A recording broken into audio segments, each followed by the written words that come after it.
history fans. Welcome to our Module 4 discussion about the Progressive Era. Uh, Last time when we were talking about the Gilded Age, we talked a lot about problems.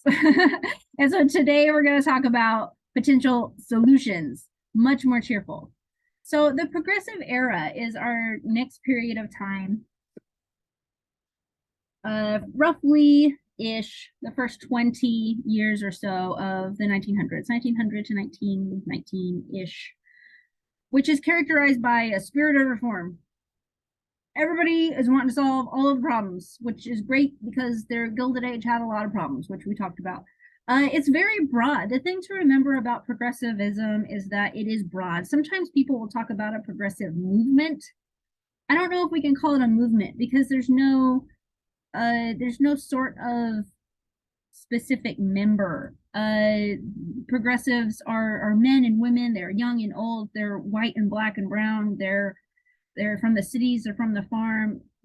The progressive movement is very, very broad in membership, and it's also very broad in the sorts of problems that they are trying to solve. There's no one goal. So progressives are trying to solve problems in business and with labor and with government and all sorts of social ills, left, right, and center. They're trying to solve a lot of problems. A lot of people are trying to solve a lot of problems. So the thing to remember about the progressive era, progressivism, is that it is very, very broad. But if we wanted to try to narrow it down to some general pillars, some general main concerns of progressivism, these might be our top three. All progressives can pretty well get behind these three things. Wow, that was hard to say. First, they don't like monopolies. Boo, monopolies. Trust busting is a big phrase, a very important phrase to remember. You might have heard in other classes and other areas of your life, Theodore Roosevelt and his successor, Woodrow Wilson, really against monopolies. They want competition. They want prices to be driven down so that the consumers have more options. They also, secondly, really like efficiency, especially in government. Progressives are very concerned with getting rid of nepotism. They want appointments to be made on merit. You should be hired because of what you know and what you can do, not who your daddy is. They want government processes to be streamlined. There's not a lot of red tape. There's not a lot of fat. They want things to run smoothly and efficiently so that people can get stuff done. Third, most broadly, they want social harmony. Oh, that's sweet. These are the idealists. They want world peace. They want everybody to get along and to help each other, and they really believe that individual people can make their corner of the world better in some way. Another interesting thing about progressivism is that it starts small and gets big. It starts at the local level, moves to the state level, moves to the national level, and then one might argue, it goes international. So progressivism starts local, and interestingly, it starts with women. So a small sidebar here before we get into our examples. Women in the progressive era for the first time are entering the public life, but they have to be very careful about how they do it. Prior to 1900, and one might argue after, for quite some time, American society organized itself according to separate spheres. There was a private sphere and a public sphere, and it was women's job, their role in society, to stay in the private sphere, the domestic sphere. It's their job to stay home and take care of cooking and cleaning and childcare. They're not supposed to go out and get a job. They're not supposed to go out and get an education. Stay home, take care of the home. On the other hand, it's men's job, their role in society, to go out and get a job.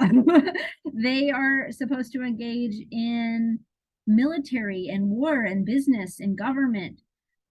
And never the two shall meet, right? Men aren't supposed to engage in childcare. That's not good for anybody. And women are supposed to go to high school and get a job.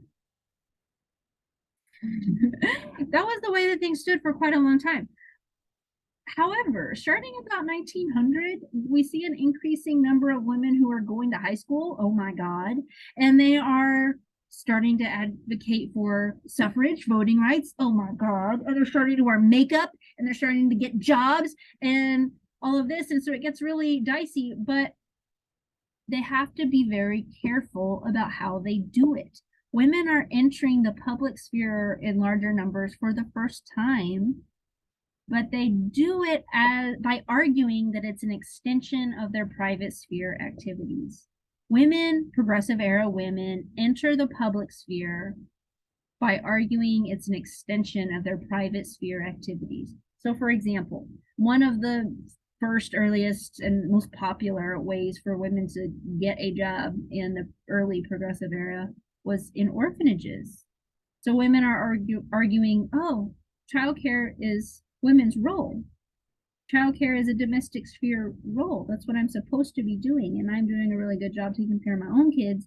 So now I have time and effort that I can use to take care of other people's kids too. Clever, clever. So a couple of examples of local era or local level progressivism. Jane Addams, we had a reading about her.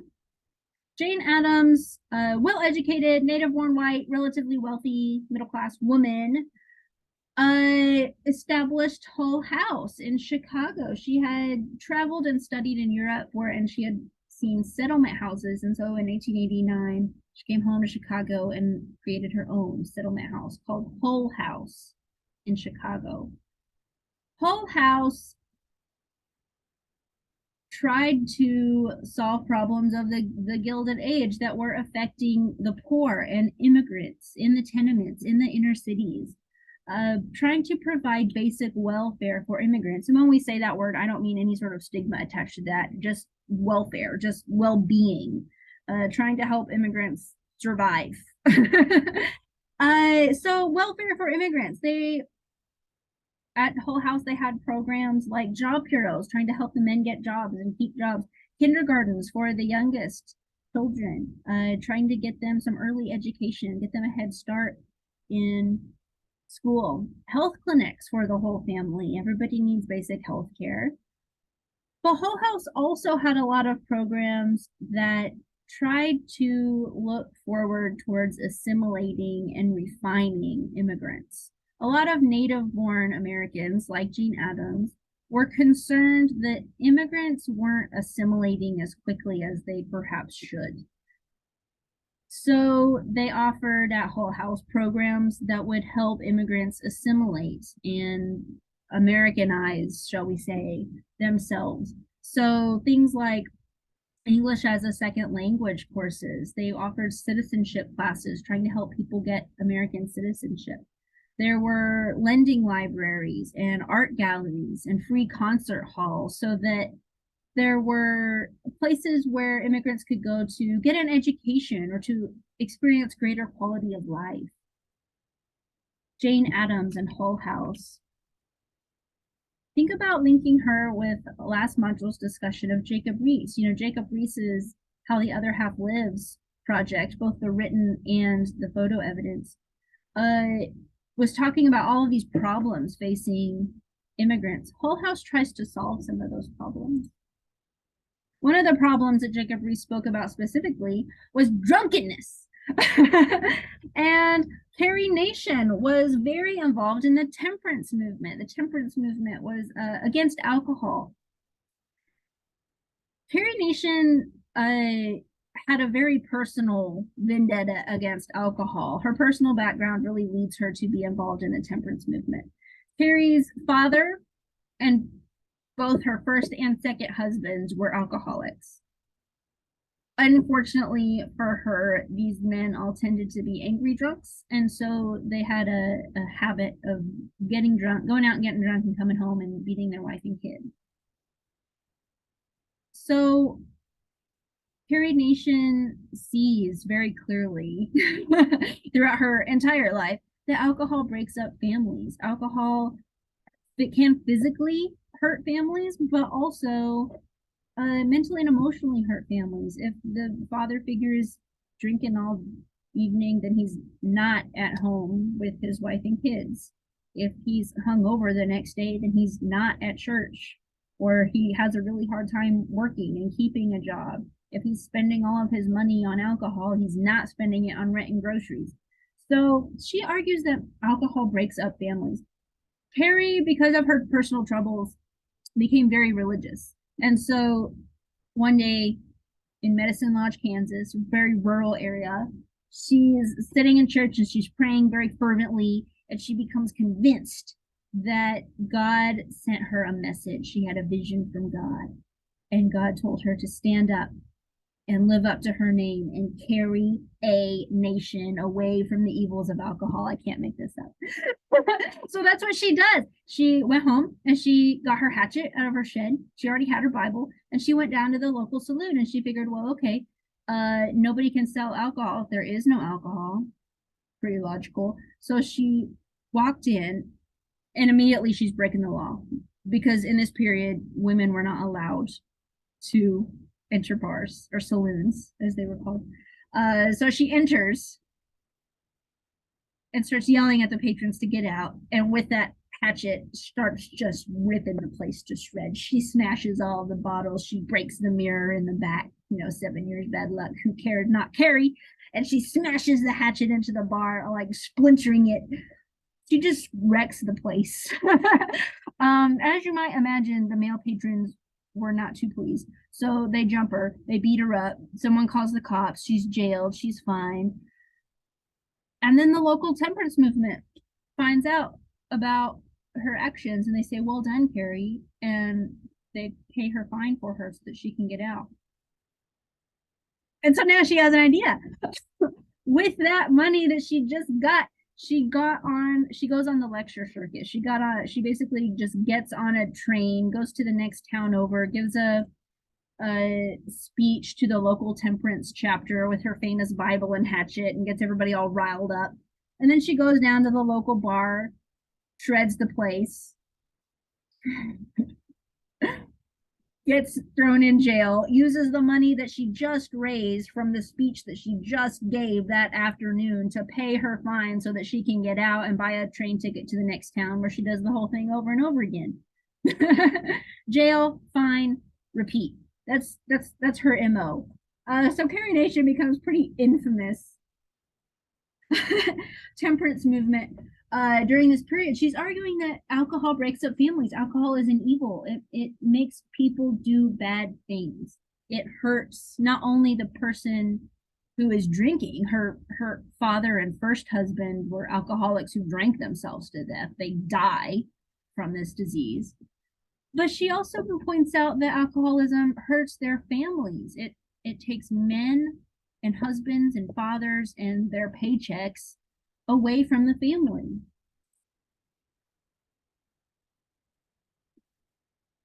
Last time, when we were talking about Gilded Age, we also talked about problems facing the farmers, especially how America was experiencing a problem with deflation. Farmers want inflation so that their money can go farther and they can pay their debts more easily. One of our readings for this module was the Populist Party platform, the Populist Party, aka the People's Party. The Populist Party created in 1892. That's the first time they're kind of on the national scene. As you know from reading their platform, they had a lot of things that they wanted, but silver is their number one issue. Silver is the thing. And also in this lecture coming up, we will have a image analysis about monometallism versus bimetallism. So small sidebar there. Up to this point in American history, what has given, this is a question for the class, right? What has given greenback dollar bills value? Like, what keeps that piece of green paper from being monopoly money? What makes it actual money with value? No conspiracy theories, please. There's gold in Fort Knox. Let's just assume that it's there. There's gold in Fort Knox, and the government says that there's enough gold in Fort Knox, and the value of gold is such that this piece of green paper is valuable. that gold backs up a greenback dollar bill. So the number of greenback dollar bills that can be in circulation at any time is in direct correlation with the amount of gold and the value of the gold in Fort Knox. So the populace say, well, okay, friends, why is it just gold? We have other valuable metals. Why can't we monetize gold and silver? We can put gold and silver in Fort Knox. That means that there will be more greenback dollar bills in circulation. It will be more likely that I have some and I can pay my debt to the bank. Thumbs up. So the populace are all about monetizing silver. They want coinage of silver. They have a lot of other things that we'll talk about in the reading discussion, but that's their number one thing. Coinage of silver. Monetize silver. Make American economy inflate so that their money can go further, so that they can pay their debts. The populists are all about the coinage of silver in the 1892 election. They don't do too shabby for a brand spanking new third party. They win 5 states: Nevada, Idaho, Colorado, North Dakota, and Kansas. You might notice that these are all farming states or silver states. Nevada, Dakota, Colorado especially have a lot of silver mines. So silver miners and farmers are very, very interested in what the populists have to say. However, 5 states is not going to win you an election, so they didn't win in 92. But then in 1893, a depression hit America. And it convinces a lot of people that something must be amiss in American economics. American economy isn't running the way that it should. How could it run better? And suddenly everybody's talking about silver. So the next election cycle, 1896, silver is the issue. Everyone is talking about whether or not to monetize silver. Will that solve our economic problem or not? So populists feel pretty good because that's their shtick, right? That's the only thing they care about. So unfortunately for them, pride goeth before a fall. They decide to wait until after the other 2 major parties have held their conventions to hold their own convention. So I don't know if we know this, but like that's kind of how American national politics works. Is there's all the delegates from the Republican Party, and they go and they have a Republican convention, and they say that this is our candidate and this is our platform, this is where we stand on the issues. And the Democrats do the same sort of thing, right? They say this is our candidate and this is where we stand on the issues. Unfortunately for the populists, in 1896, the Republicans and Democrats hold their conventions, and the news gets out that the Democratic Party had come out and advocated for the coinage of silver and put forth as their candidate a man named William Jennings Bryan. Some historians call William Jennings Bryan the best man who was never president. I call him the Forrest Gump of the Gilded Age and the Progressive Era. He just never leaves. He runs for president like 4 or 5 or 6 times. I don't even know. I can't keep it all straight. He's always popping up in all of these weird social places. He just never goes away. William Jennings Bryan, the Forrest Gump of the Progressive Era. He's elected for the Democratic ticket, and he comes out as advocating the coinage of silver. And so now the vote is split. People who want the coinage of silver, people who want Bryan to be president, vote for the Democrats. Some vote for the Populist Party. They split their vote. Neither of those 2 parties has enough votes to win. And so McKinley gets to be president, Republican candidate McKinley. Well done. The populists never recover after the election of 1896. They're gone. Poof. But their ideas are still there. And their ideas come back later in the Progressive Era with a vengeance. People are still talking about their other ideas. So on the end of that Progressive Era, at the end of that Populist Party platform, there was a whole big list. Some of these should look kind of familiar. The Progressive Amendments, or the next batch of amendments to the Constitution, and they provide for us a pretty good example of progressivism at the national level. Woodrow Wilson, known as a great progressive president, progressive capital P president, he, under his administration, pushes through Congress the 16th, 17th, 18th, and 19th Amendments, which as a batch are called the Progressive Amendments.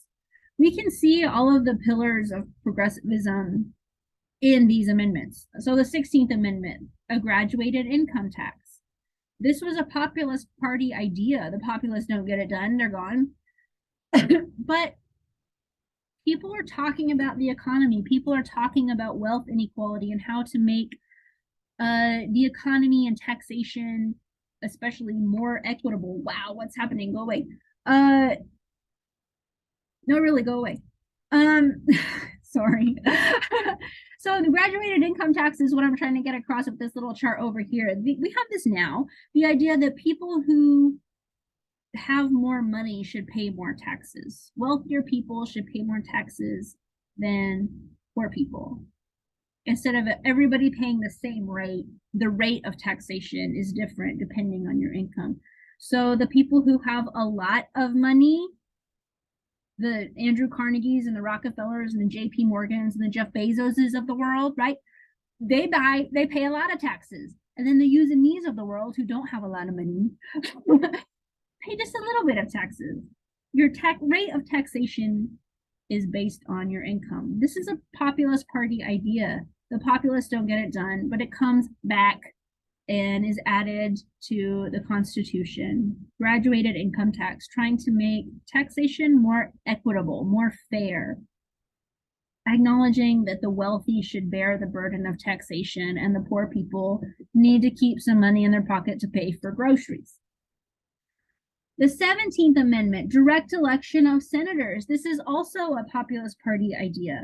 The populists were pointing out that senators at the time weren't listening to the constituents in their state because they weren't elected by the members of their state. They were appointed by their governor.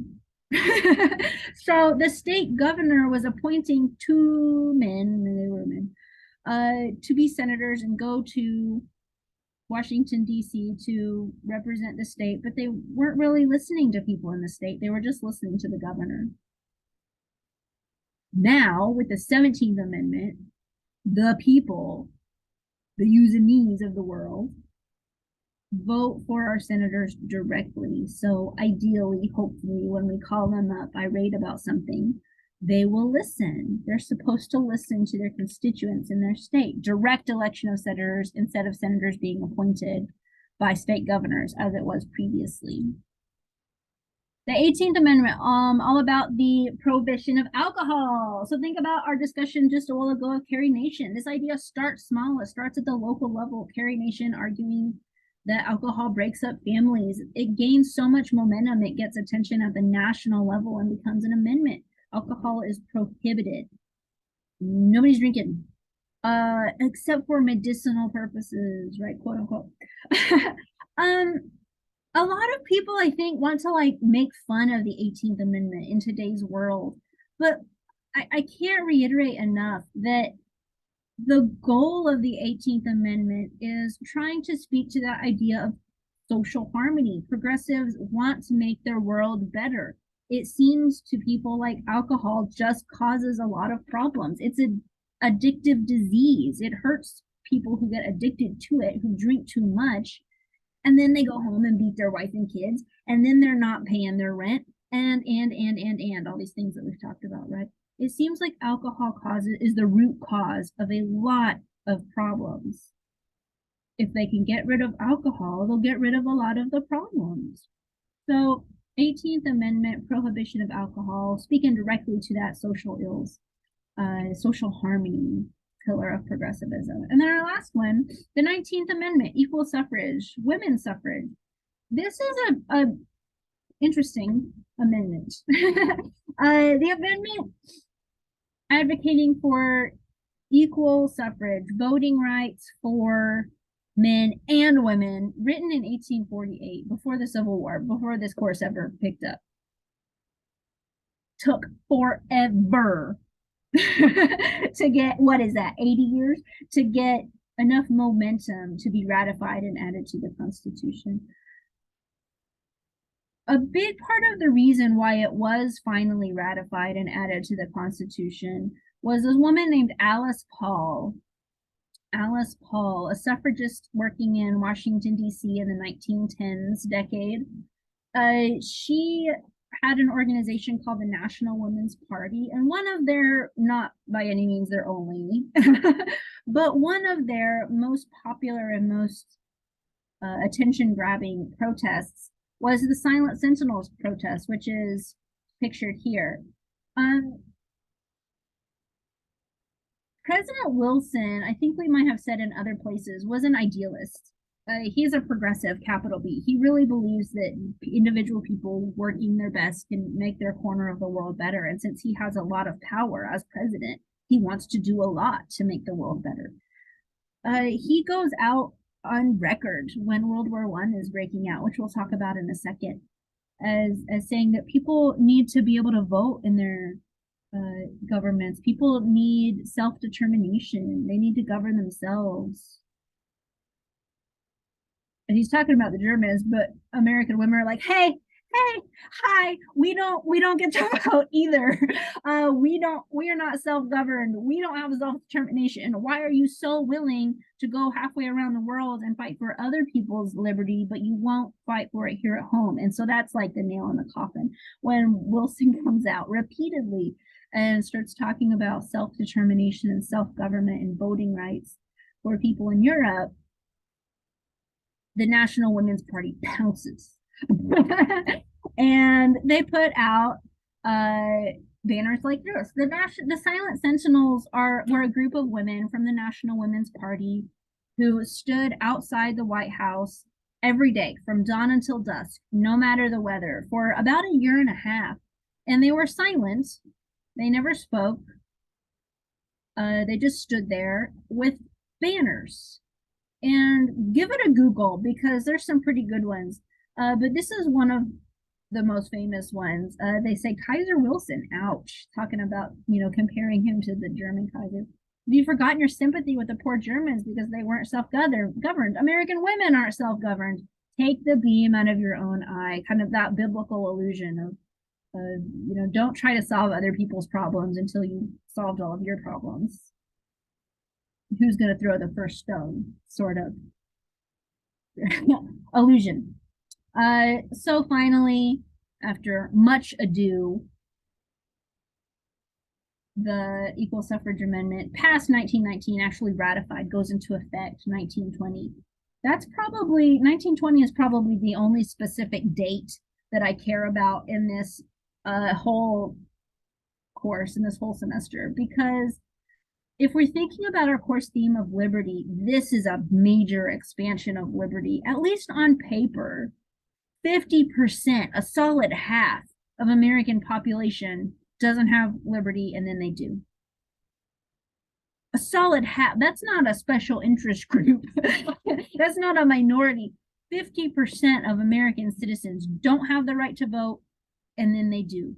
They get a lot of liberty for a lot of people. Now, I hope that some of you at least are saying, yeah, okay, but Dr. Webb, that's just on paper. There are a lot of women who didn't get that. What about African American women? What about American Indian women? What about Mexican American Indian women? You're absolutely right. The only problem with the suffrage movement is that it is lily white. They just really care about white women. They don't really have the time or the inclination to care about women of color. And so those women don't get the right to vote in real life. They have it on paper, but not in real life. Sad. Takes a while. But that's an important first step. So we're going to give it to them. Last thing that I want to talk about today is the World War II. Or I'm sorry, JK. World War I. Too many wars. World War I, just really quickly, through the early years of World War I, it's really seen as a European war. It's a European issue. And America goes far and above wanting to make very clear that they don't care about it and that they want to stay isolationist. They want to stay neutral. America does not want to be involved in European war because it's so terrible. The war starts in 1914 for many reasons, but one of the most off-sided is that there's this Austrian Archduke guy who's assassinated by a Yugoslavian radical, and it all just kind of blows up. The alliance system is such that when one country gets pulled in, all of the others get pulled in too. And so these are the two sides. The allies over here in green, Great Britain, France, and Russia, kind of the big three. And then the central powers in pink, Germany, Austria-Hungary, and Turkey. So Germany, Austria-Hungary, and Turkey, the central powers. Russia, Great Britain, and France, the allies. Just really quickly, World War One, the early years of World War One seem like a different sort of war. It seems like an especially heinous and atrocious and especially miserable sort of war. The Lusitania was a civilian ship, a civilian British ship that was smuggling arms, and the Germans found out they were smugglers, and so they sank it. That really makes Americans upset because those were civilians. Oh no. They forget about the smuggling. The Battle of Verdun in 1916 lasted 9 months, roughly 700,000 casualties from this one battle. This is trench warfare as worse as it could possibly be. Verdun, kind of the most infamous trench warfare. So like think back to any World War One movie you've ever seen. You know, they dig a hole, they dig a ditch, and they dig a ditch on the other side, and there they sit for months on end. And their area in between them is called no man's land, and everybody knows that if you go out into no man's land, it's a death sentence. You die. And so all of the soldiers on both sides just dread the order to go over the top, as it was called, because they know if they go over the top of the ditch, if they have to get, or if they're given the order to charge and continue the battle, that there's no cover. They're going to die. It's a death sentence. So that's sort of like psychological warfare. It just seems especially heinous. What we would call PTSD abounds in the trenches in World War One. So America doesn't want any part of it. In 1916, Woodrow Wilson was actually reelected on the campaign promise. He kept us out of war. The implied promise being, of course, that he's going to continue to keep America out of war. But things start happening really, really quickly in the early months of 1917 that pulls America into the war. So first, January 31st, Germany announced that they were going to engage in unrestricted submarine warfare. Unrestricted submarine warfare. Previous to this, they were engaging in restricted submarine warfare. They were in the submarines down under the ocean, and when they found a ship that was in their waters, they would come to the surface and they would hail that ship on their radio, and they'd say, hey, clearly you're here, and clearly we're here, and you're not supposed to be here, and you know you're not supposed to be here, so get out. This is your last chance. Final warning. They were giving final warning. January 31st, Germany says no more second chances. You know where you're not supposed to be. Get out of our waters. If our submarines see you, we're gonna shoot a torpedo and we're gonna sink your boat and get over it. This seems to Americans to be a backhanded, dirty way of fighting a war. Like these submarines are, you know, they're hidden, they're under the water, nobody knows where they are. It's all very, you know, cloak and dagger. And it seems like an underhanded, dirty, dishonorable way to fight a war. Second event, the Zimmermann telegram. This over here on the right is the telegram. It's intercepted in February, published March 1st. You can see the telegram is in code. When the code is broken, American politicians and policymakers found out that this was a message from Germany to Mexico. What's that about? from Germany to Mexico. Germany was telling Mexico that if Mexico wanted to go to war with the US, that Germany would support them in that war. What's that about? It was before this class picked up. So, short version of the story. Back in the 1840s, there was a war called the US-Mexican War, where basically the US just walked in and stole the northern third of Mexico. That's how America got like the American Southwest, the western part of Texas and Arizona, New Mexico, California, most of Nevada, all of that area previously had been Mexico, and after the US-Mexican War, it's American territory. Americans just kind of took it because they could. And Mexico had always been smarting over that loss. That's a lot of land. That's a lot of resources. That's really good cattle country. There's a lot of silver mines there. And that's also a lot of people that Mexico lost. So Mexico had always kind of smarted over that loss. Germany here telling Mexico, hey, if you want to go to war with the US and try to get that land back, we will support you. Now, what's in it for Germany? They want to make sure that America is occupied, that they are looking west instead of looking east. If all of American military might and civilian support, which is vast in this era, is focused against Mexico, then none of it's going to be focused against Germany. Germany wants to make sure that America stays out of the European war. When this Zimmerman telegram is intercepted and published, Americans kind of hit the panic button. First, they again think that this is a very dirty and underhanded and sneaky move on Germany's part. They're mad at Germany, but also they get really paranoid. Like, okay, we know about this message. How many other messages have there been and we don't know about? We know about this. What do we not know? America has a lot of enemies in Latin America. What sort of promises has Germany made with them? So Americans get a little bit paranoid and hysterical. They're upset at Germany. And then, third thing, the Russian Revolution breaks out in March 8th. At the time, it looks eerily similar to things that had happened in Americans' past and France's past. It looked, anybody seen like Anastasia, the DreamWorks animated Anastasia? This is that story, right? So there's this incredibly rich czar, their king, who's pretty oppressive to the people. He's living in golden palaces and his people are starving in the streets.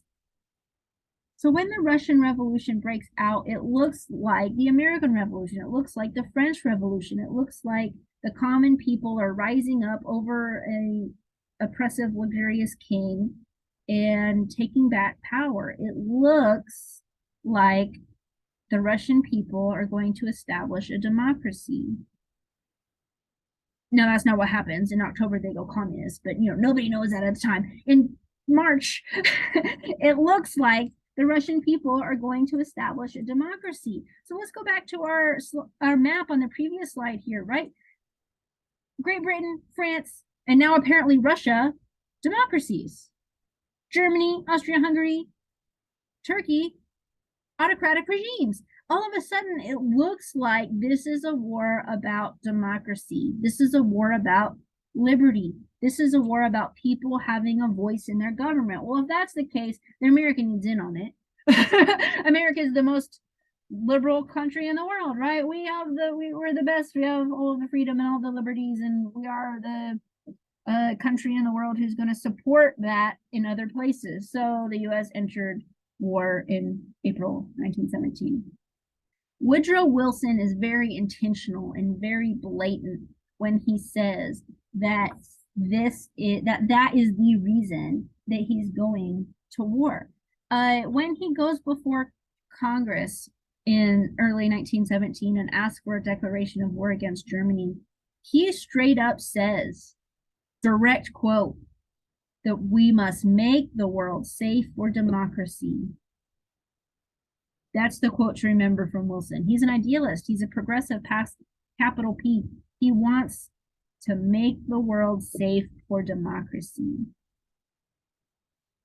He really believes in that stereotypical progressive pillar that of social harmony, and that people can make their world better.